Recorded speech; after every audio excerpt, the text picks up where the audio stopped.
नमस्कार, जय शिवराय, जय भीम सर्वांना माझा. आपल्या नागपूरमध्ये मोर्चा सुरू आहे, तुम्हाला माहितीच असेल. जस्ट मी आता घरी आलेली आहे.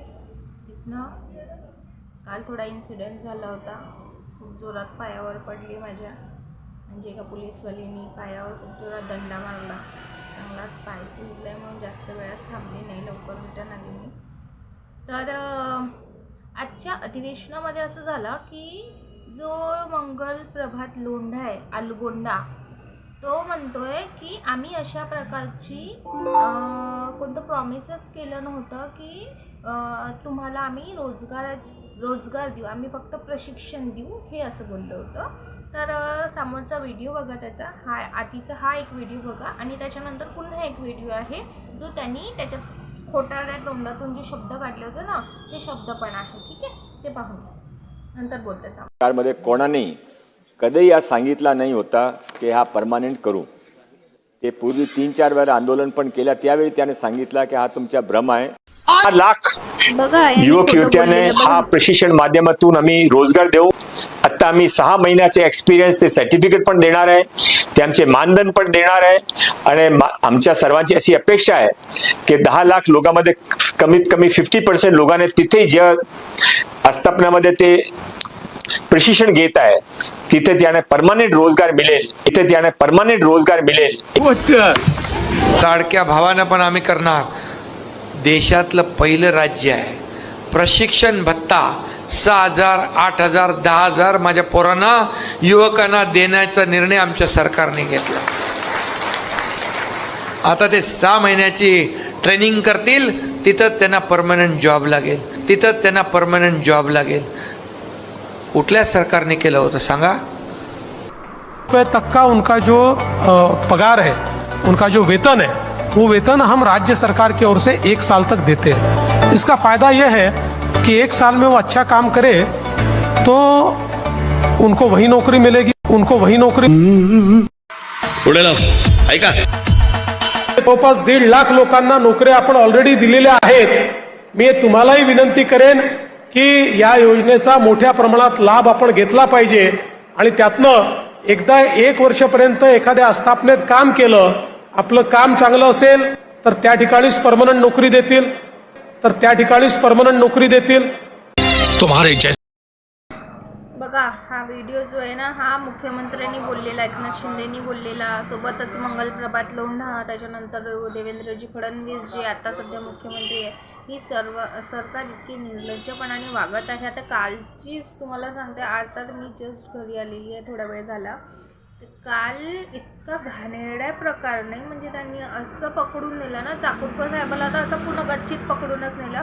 पण मग सर्वात मेन म्हणजे कसं, तिथे जे विद्यार्थी होते त्यांना खूप चांगल्या प्रकारे, म्हणजे त्यांना असं ऑर्डरच दिलं असं की धुवायचं बघून.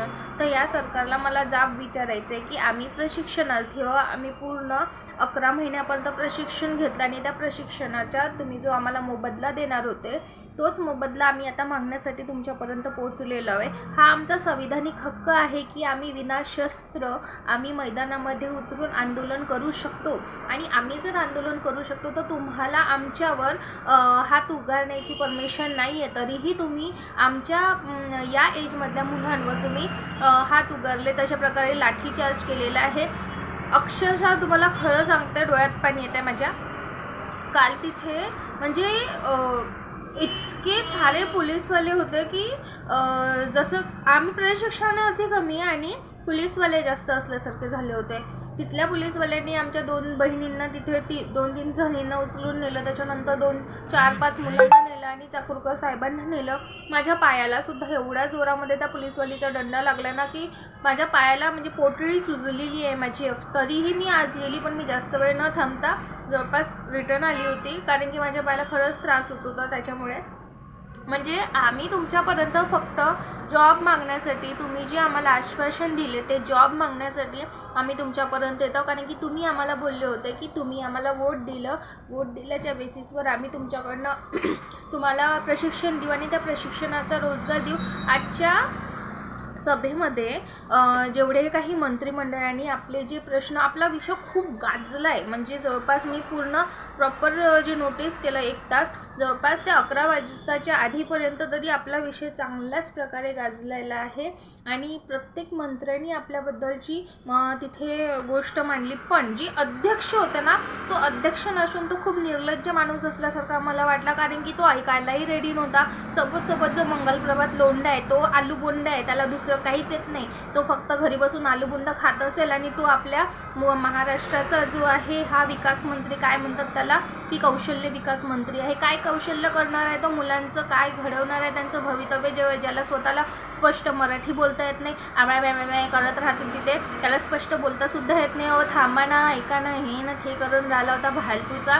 आणि म्हणजे मी यावेळेस जी इलेक्शनमध्ये वोटिंग केलं ना, मी नोटाला वोटिंग केलं, कोणत्याच पार्टीला मी वोट केलेलं नाही आहे, कारण की सर्वच एका माळीची मणी आहे आणि कोणीच कोणासाठी काम करणार नाही.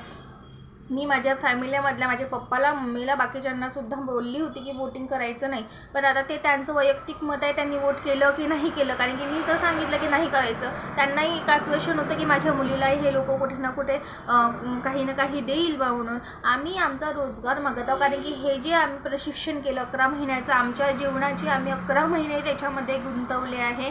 तुमच्या प्रशासनाचे जे राहिलेले कामं आहे ते आम्ही केलेली आहे एवढ्या चांगल्या प्रकारे. त्यानंतर तुम्ही जर आमच्यासोबत अशा प्रकारची वागणूक करत असाल तर ही खूप खूप खूप चुकीची बाब आहे. आम्ही आपल्या या महाराष्ट्राचा यूथ आहो. तुम्ही आता आमचा प्रॉपर चांगल्या प्रकारे उपयोग करून घ्यायला पाहिजे आपल्या महाराष्ट्राची ग्रोथ होण्यासाठी, आणि त्या ग्रोथमध्ये आम्ही जर सहभागी झालो तर आम्हाला रोजगारसुद्धा मिळेल. पण जर बेरोजगारीच अशा प्रकारे राहिली, तुम्हीच सरकार आमच्या प्रोटेक्शनसाठी असणारे पोलीस जर आम्हालाच मारणार असेल, तर मग सामोर चालून जो बिश्नोई लॉरेन्स जो झाला, तशा प्रकारच्या आपल्या महाराष्ट्रामध्ये मुलं व्हायला वेळ लागणार नाही ना, किंवा मुलीसुद्धा व्हायला वेळ लागणार नाही. अशा प्रकारचे कर्तृत्व करायला हे सरकारच भाग पडते, कारण की ती फक्त नावाखालती, रूल्सच्या नावाखालती आपल्याला एका प्रकारचं म्हणजे बांधून करून तुम्ही बस पडून राहा, पाहत राहा आम्ही काय तुमच्या जीवनाशी खेळ करतोय, हेच ते फक्त पाहत असते. बाकी दुसरं त्यांना काही लेणं देणं घेणं नाही आहे आपल्या लोकांसोबत. तुम्ही आम्हाला वोट द्या, आम्ही त्या सरकारमध्ये बसतो, आम्ही मंत्री बनतो, आमच्याकडे हे खातं राहील, आमच्याकडे ते खातं राहील. तुम्ही खात्यामध्ये न जाता तुम्ही फक्त तिथे खासाठी जाता, बाकी अदर कोणत्या गोष्टीसाठी जात नाही. तुम्हाला फक्त पैसा खायला पाहिजे सरकारचा. तुमच्या मुलामुलींना का बरं नाही तुम्ही या प्रशिक्षणामध्ये घेतलं, कारण की तुम्ही खूप हाय प्रोफाईल लोक आहात, तुमच्याकडे खूप पैसा आहे, जो आमच्या म्हणजे जनतेचा पैसा आहे, हा तुमच्याकडे भरपूर तुम्ही साठवून ठेवला ना, आपल्या बेडखाली, आपल्या गादीखाली, आपल्या इकडे, आपल्या तिकडे, आपल्या एवढ्याला प्रॉपर्ट्या करून ठेवला. आम्ही निदान आम्ही जे काम केलं त्या कामाचा मोबदला मागत होतो, आणि आम्हाला कॉन्ट्रॅक्च्युअल बेसिसवर घ्या गव्हर्नमेंट आस्थापनामध्ये, हेच आमचं मागणं होतं. कारण की हेच वाक्य तुम्ही बोलून आम्हाला अशा प्रकारची मागणी करण्यासाठी भाग पाडले. कारण की तुम्ही आधीचे व्हिडिओ पाहिले असेल, तुम्हाला वाटत असेल तर मी आधी हे सर्व व्हिडिओ टाकले, त्याच्यानंतरच माझा हा व्हिडिओ मी समोर शेअर करत आहे. तर तुम्ही लोकांचे बोललेले वाक्य आहे, तुमच्या तोंडामध्ये येऊन तर आम्ही नाही बोललो होतो ना. आम्ही तुम्हाला येऊन तर नव्हती मागितली की आम्हाला अशा प्रकारची योजना द्या किंवा आम्हाला अशा प्रकारचं काही रोजगाराचं तुम्ही हे करून द्या. तो मंगलप्रभात लोंढा तो बोलतो भैताड लेकाचा, तो म्हणतो की ही योजना फक्त प्रशिक्षणानंतर होती. प्रशिक्षणानंतर काय आम्ही आलूबुंडे विकायचे आणि तू खायची का फक्त ते, दुसरं काहीच नाही करायचं जीवनामध्ये. आमची एज बघ, आम्ही काय करतो, आम्ही प्रॉपर एज्युकेटेड व्यक्ती आहो. आम्ही इथे असं सहजच लागलेलं नाही आहो. आमचं सुद्धा इथे प्रॉपर क्वालिफिकेशननुसार आहे. तुमच्या कॅटेगरीमध्ये तुम्ही तुमच्या क्वालिफिकेशननुसार आहे, तुम्हाला किती पर्सेंटेज आहे त्यानुसार इथे जॉईन करून घेतलेलं आहे. सहज उठलं कोणीही आणि तोंड घेऊन आलेलं असं प्रकारचं तर नाही. आणि तुम्ही आम्हाला बोलले होते मंगलप्रभात लोंढा बोरणा सर की तुम्ही आम्हाला प्रशिक्षण दिल्यानंतर इथेच आम्ही त्यांना परमनंट देऊ, जॉब देऊ, रोजगार निर्मिती करू. आता तुम्ही म्हणत आहे की यांनी अजून एक फंडा दिला की आता ह्या प्रशिक्षणार्थीला स्वयंरोजगारासाठी आम्ही लोन देऊ. तर मला आता 10 करोडाचं लोन, आता मला शिवी द्यायची नाही आहे, पण आता माझ्या मम्मी पप्पांनी मला शिवीगाडी करायची सवय लावलेली नाही, एवढेशी घाणेरडे संस्कार नाही आहे. पण इतक्या घाणेरड्या शिवाय येत आहे ना मला, कारण की मुख्यमंत्री नाही, उपमुख्यमंत्री नाही, तिथे फक्त तो लोंढा होता एकटा, आणि तो बडबड करत होता, त्याला उत्तरसुद्धा देता येत नव्हतं, आणि अधिवेशन संपलं. या अधिवेशनाचा उपयोगच काय झालं, जेव्हा एवढे मंत्री तुमच्यासमोर आमचे प्रश्न मांडत आहे, त्या प्रश्नाचं जर तुम्हाला उत्तर देता येत नाही तर मग तुम्ही कशासाठी बसलेले आहे. जेव्हा तुमच्यापर्यंत कोणता प्रश्न येतो, जे विपक्ष नेते आहे किंवा अपक्ष नेते आहे जे तुमच्यासमोर प्रश्न मांडत आहे त्या प्रश्नाचं उत्तर तुम्हाला प्रॉपर द्यायला पाहिजे. त्याचं तुमच्याकडे आन्सर असायला पाहिजे की फक्त नाही हे प्रशिक्षणासाठी होतं, तर प्रशिक्षण केल्यानंतर आम्ही करायचं काय, त्या प्रशिक्षणाचं आता अजून 10 लाख विद्यार्थ्याला तुम्ही म्हणताय, तर अजून 1 लाख विद्यार्थ्यांचे फॉर्म भरून तुम्ही प्रशिक्षण द्या, मग ते काय करणार.